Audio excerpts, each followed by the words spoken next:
Hey everyone, happy Friday, TGIF. We made it, and I'm super excited today to be here with Irma from Avira Health, of course, and also Colleen Cyril of Highland. Colleen, how are you? Oh, great, Evan. How are you doing today? I'm really well. It's wonderful to catch up. The last time we met in person was at HIMSS, which seems like I don't know, is it a million years away or last week? I'm so confused. Yeah. But really wonderful to have you here. Excited to kind of dive a little bit deeper into you and your background and the wonderful work you're doing at Highland. Um, Highland seems to me like one of the best kept secrets in the healthcare industry, although, it's no secret to your customers, the many customers you have. So, why don't we start with introductions? Introduce maybe yourself, your background. I'm sorry, you have many titles to your name. I couldn't fit them I know. into the slide here, but you have an intriguing background and your role at Highland. Yeah. Yeah. And right, like all good healthcare folks, we need to have a whole lot of initials after our names, right? Um, so, so at Highland, I wear two hats, which are very interchangeable in the healthcare ecosystem. So I serve as our chief clinical officer, and I also serve as our vice president of customer success. And you know that the whole customer success innovation and those motions are newer to most technology companies. Highland's definitely gone through an evolution of standing up a customer success department and how that fits with our technology mission. But often, in what I've been doing, really since I joined Highland 20 years ago, I can't even believe it, Time is flies. Yes. it does, is serving as this sort of expert from healthcare. When I joined Highland in 2003, I came out of first nursing. So I have my undergraduate nursing from the University of Michigan and worked for a number of years at Michigan Medicine. Shout out to anybody there that might be watching. And I started my career doing cardiothoracic nursing. So let's just get into the details, right? You're going to go that path. You like technology. And I went from there. I had an amazing physician I worked for early in my career, who's still around the IT circles. His name's Dr. Bill Bria. Many may know him. He was an early advocate for technology and how technology could help at every level of caregiving, really uh, help patients have better outcomes. And he was right on. And we started doing some work together with a group at Michigan Medicine looking at telehealth. And in the early 90s, right, we didn't have the internet. So you were picking up the phone and you were asking questions of your patients and you were trying to see how you could improve their experience and improve their overall health environment. And I left Michigan Medicine and I went on the technology side and I sort of grew up at SMS. And of course, you take anybody that has a clinical experience in the mid Mm. 90s, you have them do revenue cycle. So I think at that time I was one of, maybe 4 or 5 nurses that actually had experience. And I was there for a number of years and was there as they became part of Siemens Healthcare. And that was amazing because I had this experience of implementation of core systems, but also exposure to lab systems and radiology systems and like how did those all have to come together before interoperability was a thing. And then I got lured to Highland, best accidental meeting I've ever had in my life.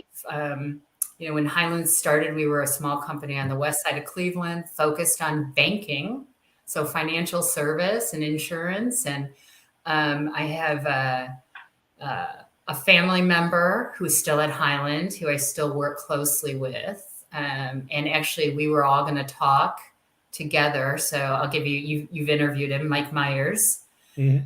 And Mike had started at Highland, and Highland was about to enter in some work with Epic, and Mike called me and he said, "Hey, you're coming to town this weekend for a family thing. Would you just meet our CTO? We have some questions about healthcare." And that meeting turned into 20 years. Wow. It's been fun. I So I love guess I you love had a that few things story. to tell him about healthcare, huh? Oh my gosh.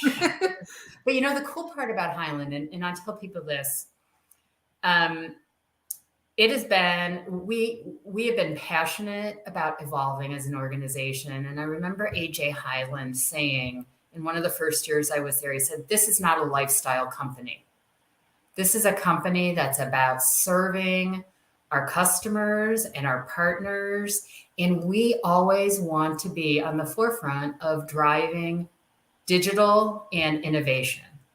And 20 years later, I can say, like, that is still a fundamental tenet of what we do. And so it's fun to be at a company that feels like a different place every couple years. And sometimes I'll say to my coworkers, like, "Hey, this is so cool. We've all joined a new company with the same mission. I know you, but like we're moving the business forward." And that's a really it's a gift in a career. That's wonderful. And for those who may not be familiar with Highland, give us the 30,000-foot view, the big picture, because Yeah. you do so much. How would you weave it all together in a singular story So for yeah, so we customers? really are about managing unstructured content, applying workflow to that, and then feeding that up to systems of record. So in the healthcare space, I think about we're that technology that sits behind all the core technologies that end users engage with. So the EMRs will sit behind that, will collect, what traditionally would have been paper, and we digitize that and we feed that up to the EMRs. We feed that up to the ERPs. We feed that up to the radiology systems, or we could take content from almost any device that you would see in healthcare. We've got more than 250 different types of formats of information we take. And then Wow. we normalize that and we feed that up so that if I'm a nurse or a doctor, I need to see a piece of information about a patient. I go into, my EMR and I click a button and all of a sudden it's magically there. So That's that's fantastic. At HIMSS, it was so intriguing to go around station to station to station and see real world use cases and applications and different workflows. And I was really blown away. And there's a lot of buzz, there's a lot of marketing in health tech these days, but there's a lot of really practical utility in what you're doing. And so, what are some of the trends and topics that you're really focused on, or verticals, or yeah, how it's would you describe your sort of personal, professional, and team focus these days? yeah. So I'll tell you, we stay very consistent with our core focus, which is, unfortunately, when I came out of nursing school, I thought at some point all this paper is going to be gone. The reality is, and this is somewhat of a technology issue. It's not because the technology isn't there. It's because it's complex. It's complex to ingest all this information. And by the way, countries around the world that tout that they are fully digital and they've got amazing interoperability, and it's demanded by their countries or by their regional government alliances, they have paper. One of the things that my team and I have learned working in healthcare for so many years is we can sniff that paper out. Like, I can walk onto a unit and I know where that's being hidden. That the So IT even people level 7 hospitals have paper all over the place? Is that what you're telling us? all over the place, Irma. Oh my goodness. I know there's some places I'm yet to be in a facility that's L7, but I for sure thought it's all futuristic and all digitized, and paper is nowhere to be found. Yeah. And it's so funny. I was talking to a customer 2 weeks ago, and we were having this conversation about, we can find the paper, And I said, the question is now not find the paper. I said, can you find the CDs that are hidden? Started laughing. And I said, go to what department, the area that does the swallow studies. I said, I guarantee they've got CDs. And he called me the next day and he goes, how'd you know that? He went to the area and said, hey, how do you back up your swallow studies? Because they're printing them out, and then they ultimately, have a very long process of bringing those into OnBase. But I said, hey, go get those CDs. If we can get rid of the CDs and we can ingest directly from the device, so we can have the swallow studies in our software, and then we can feed that right back up through the EMR so that, whoever requested that gets to see the study. And he's like, wow. And once they found them, we had a conversation. It's probably 30 minutes worth of work to get rid of those and bring that content in. So you're securing the content and you're feeding it up. And by the way, their patients are asking to see those studies. And, so the next challenge that they've got is, then how do they show those in the patient portal? So kind of cool stuff. And that really is so much what people are doing today. I will say the other big shift we are seeing is a movement back to focusing on the core financial applications. So we do all this stuff on the clinical side with our enterprise imaging offerings and viewers, and then of course in our core content system. But then we apply that same background to financial applications, and we're doing some really innovative work with Workday in the Workday Extender product, and bringing content into Workday to allow Workday flows to take that over. Ultimately what we're trying to do is we're trying to quicken all the documentation needed to run the hospital as part of the financial plan. Also working with Workday on concepts like employee records, the human resource piece. Think of how much needs to be done to credential a doctor, or licensed personnel, and the work that has to be done to go out to websites and find information. And so with our technology, we have ways to gather that faster and then feed that up so that it's all part of that record that would sit within something like a Workday. Amazing. And you work across many different industries, so you really must see best practices across not just healthcare, but banking and finance and insurance and more. That must bring some real innovation to the table. Yeah. And, it's fascinating because getting to share back and forth, I was talking to a colleague this morning who better not be watching because he's supposed to be on PTO, by the way, but works in higher ed, and was asking me a question because a very large, well-known university has bought our software for some of their professional schools, medical school, nursing school.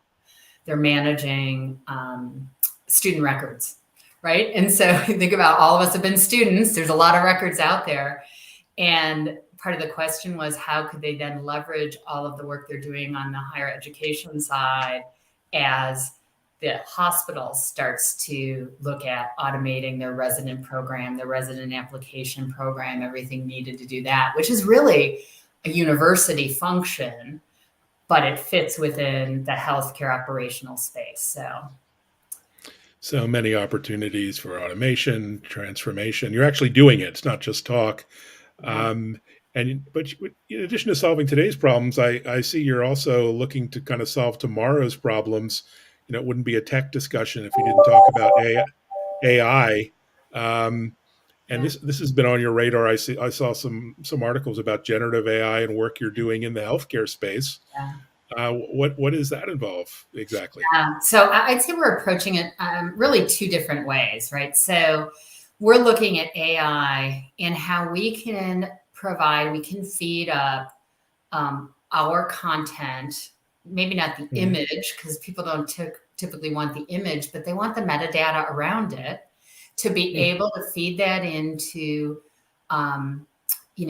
forward-facing areas in their healthcare organization. Research is top of mind. We heard a lot of hymns about some of the things that were happening between Microsoft and Epic, and some of the AI pieces that are going into other core applications.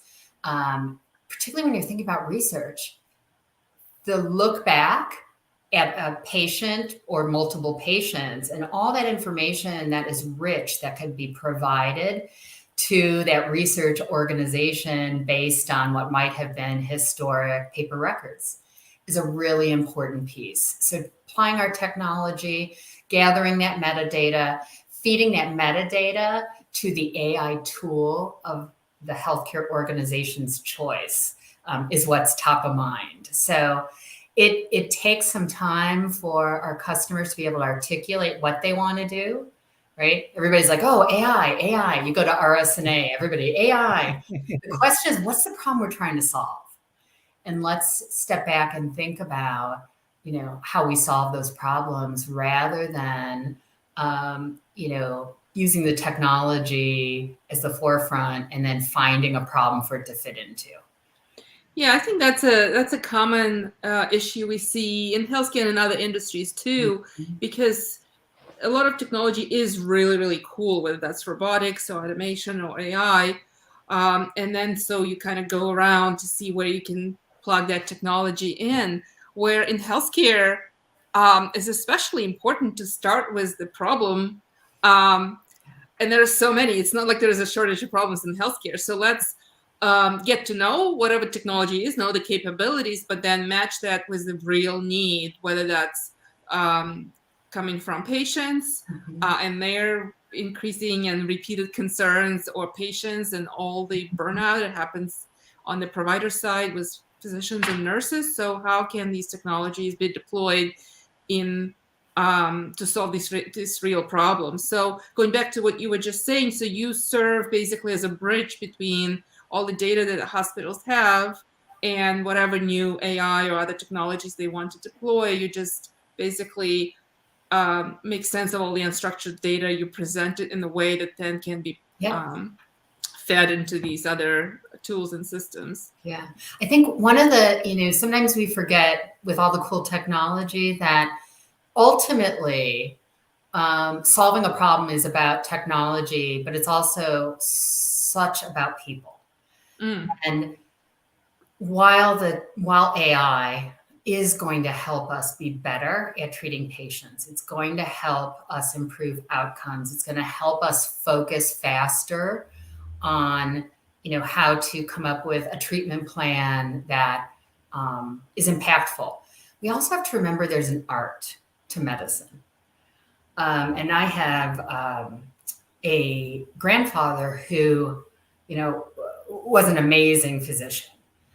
He was one of the first endocrinologists in Ohio, but in the Cleveland area. And he had an opportunity to do, things I look back on. He was part of the clinical trials at Walter Reed, looking at using penicillin to treat soldiers that came back from World War II. He was involved early days in treating diabetics. And I would listen to his stories about all these crazy things that I was reading when I was, going to school or out of school. And he would always say, but a part of it is there's an element that's a human dynamic that unless, you put yourself and walk in those shoes, you're still not going to understand, even with all the data, all the information. And that to me is this advent of art and technology and, the people piece. So, I always think about that with all the AI, it needs to be an enabler. It's not a replacer. And, we're thinking a lot about that. How do we enable the right systems to help speed care delivery, but not replace care delivery? Yeah, speed all those mundane tasks and difficult and time-consuming tasks that could be done by AI, maybe even better than a physician or administrator or a nurse, but then free them up to be, to tap into that art of science, to be empathetic. I know there's recent buzz about, oh, this AI was, considered more empathetic than the physicians. Well, yeah, well, maybe because it actually, had more time to answer patients' questions. So give physicians more time to Yeah. answer patients' questions, and they will be seen and heard by their doctor, like we all want to happen. You're so right, Irma. That is exactly, part of building trust in a relationship is time. And, particularly today, with the pressures being put on our caregivers, time is a luxury. So how do we give them more of that time to be able to really care for patients? And I think also about the use of AI. We're talking about this inside Highland. How do we use AI to be more efficient and effective? Like, let's not forget, this week was a really important week for our business at Highland, because we just went through a complete redesign and refresh of our internal systems. And boy, do you learn empathy when you're the one trying to figure out how to log in and reuse things. But I think what was interesting as we've been refreshing some of our systems, thinking about how do we leverage technology and intelligence to spend time with our customers and less time, doing some of the mundane tasks. And that's where, some things like ChatGPT, thought about in the right way to help support the right process is really powerful, really powerful. And tell us, I heard something about Health GPT. Is this a tool or is this a product idea? I love the concept, but what does it mean in reality? Yeah. So, I think you hit it. It's a concept. The concept, though, isn't, it's funny. It's a great sort of marketing ploy, using that phraseology, but that AI piece, being able to put some information in and then get, proper wording and relevant ways to address certain things. So fascinating. Interesting from a prototype. What makes me a little nervous is it still takes a physician or, a PA, nurse practitioner, a dentist, whatever, when you're receiving care, to do the assessment. And the work that they're doing and then that they're putting into the EMR is their assessment. And so I get a little nervous when you think about the use of that GPT concept in healthcare. I think it's going to take a lot of thought around how we put up guardrails to ensure that we're really providing the clinical assessment and the work done, rather than relying on technology to give that assessment. So it's going to be interesting. But there are some fascinating use cases that we're seeing explored by different customers where they're like, could Health GPT help us identify better questions to ask, right? If you've got 6 clinical questions, could it feed, here's 2 more to ask? That's interesting. So this would be applicable in like health questionnaires or pre-visit questionnaires that patients get to think about. Yeah, I think health questionnaires, pre-visit questionnaires. I think it could be really fascinating in some of the just some of the surveying that's happening, like, just predictive questions that could be fed to gather the information. So I think, if you're thinking about things, whether it's clinical assessments, we're always trying to gather feedback from patients about their experience and what could be done better. And, those surveys get monotonous. There's a lot of thought around, how surveys are constructed and how do you get relevant answers. And I think Health GPT could be an interesting tool to collect better data, on the health experience of a patient population. Oh, that's interesting. Absolutely fascinating to watch. Yeah, it's so intriguing. I guess as we're at the bottom of the hour here, I'm curious as Chief Clinical Officer and VP Customer Success, how do you balance your time? How do you spend your time Oh, golly. internally versus externally, meeting customers around the world? It must be a challenge. Yeah. Well, so first and foremost, I love to spend time with customers. I Mm, love to be on site with them. Unfortunately, I've done less of that in the last couple of years, although I'm really excited. So many customer sites are opening up now, mm. because there's nothing that replaces the get face to face with customers. So one of the goals that my EVP and I have is to get face to face with 100 customers this year. It's a It's lot. it's a lot, but you know what? I keep saying, I'm like, I need to have a scoreboard because I'm in the lead. But it's just important because until you can sit down, you can see what's going on. Um, you never really know what's going on. So that to me is my number one priority. I've got some amazing partners within Highland Software on our product side, on our engineering side, on our services side and support side. And so, they know kind of my dedication and my team's dedication to customer first and thinking about what that experience is like in all of our technology. So I would say I spend probably 75% of my time on what I call the customer success motions, getting in front of customers and really talking about how do we how do we set the customer up for success as they term it, and how do we help them measure value? Mm. So, Yeah. And as a patient advocate, I think that your focus on customers leads directly to improve patient care because your customers are healthcare providers and healthcare organizations. And yeah.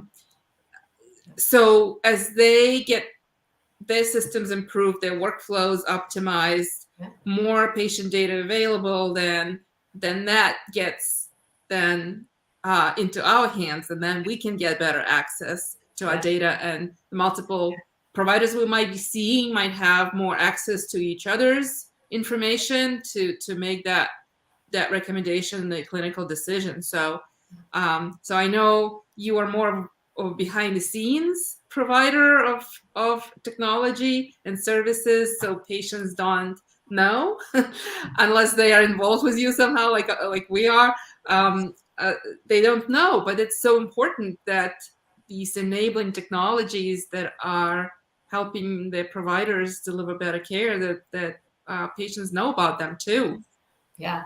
And you summarized it so nicely, Irma. That's it. There are a lot of different companies that sit behind the scenes that are doing this, have done this, have the expertise to do this.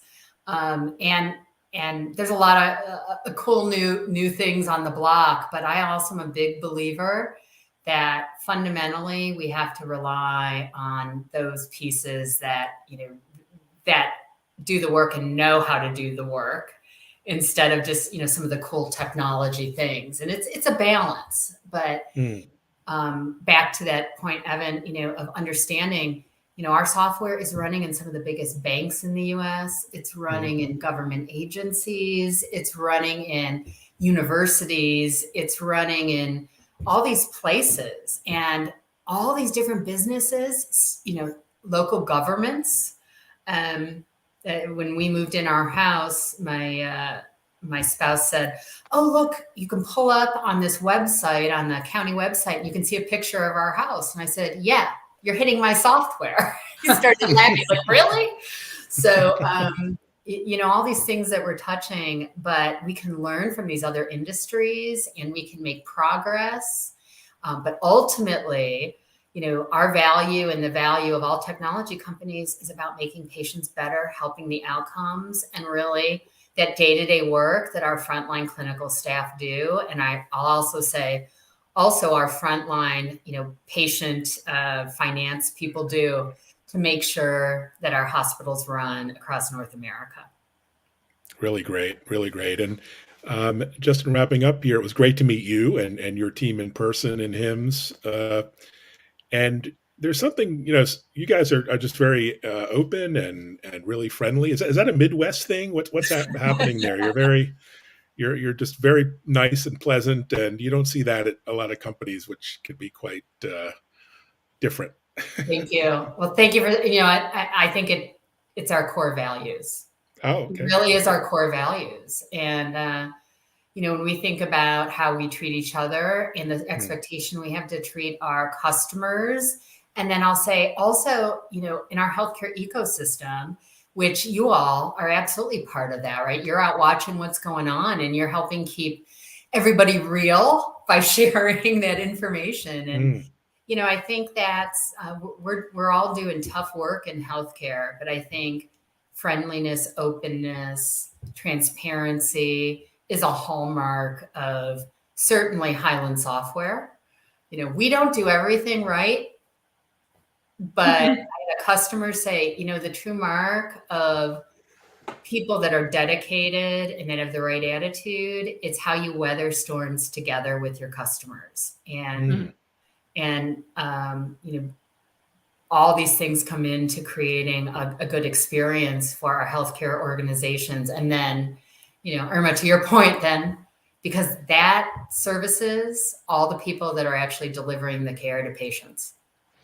Yeah, which reminds me, I wanted to ask you, kind of coming full circle with your background in nursing, is there any particular solutions that Highland delivers or that you know about that specifically helps nurses? I mean, I know a lot of these things help everyone who provides care in the healthcare system, but anything in particular for nurses? Yeah. So I'll say two things. One is a solution. I look at our enterprise imaging solution set where we're collecting images that may come from a certain device, let's say a GI exam. And we're bringing that in, and then we're feeding that so that a nurse no longer has to go and log into separate systems, find information that they can see all of that on the screen that they're using to do assessments and deliver care. We're seeing that, that is really powerful, having those images, as the nurse. The other piece that I think we're doing is for nurses specifically is opportunities where we can help. There's all these little processes that happen and all of them don't fit well into a big picture EMR. And so one of the opportunities I think we have is how can our workflow be used to help nurses better achieve their goals? It could be delivering care. It could be education and training. It could be, there's just a whole gamut of ways that can be used. I think of some solutions that we put in place years ago for people that were nurses out in the community and having access to information while they were out seeing patients in the community. So there's a lot of things. I sometimes feel like nursing is one of the last areas that they're so focused on the care day to day, stepping back and being able to say like, hey, this kind of solution or this kind of tool would help us render care is an interesting opportunity for all of my nursing executive friends out there. Yeah. Wonderful. Well, I think we have many watching, so they'll be excited to hear that. And thanks again for joining. Thanks for what you do. We used to sort of slow down in the summer and relax. Will you be slowing down this summer at all, or is it full speed ahead? No, I am going to take a little bit of time off. But yeah, summer used to be slow. It's not anymore. That's for sure. It's like, we are on this constant cycle. And it used to be because, most healthcare organizations, their year would start July 1st. And so you'd kind of ease into July. Well, no rest for the weary, but thank you, those weary first responders, and and nurses and doctors. We thank all of them as Yeah. well. And thank you for joining us. Thanks for watching, everyone. And, appreciate your time. Thank you. Great weekend. Have a Thanks great so much, Friday. Have a Colleen. great week.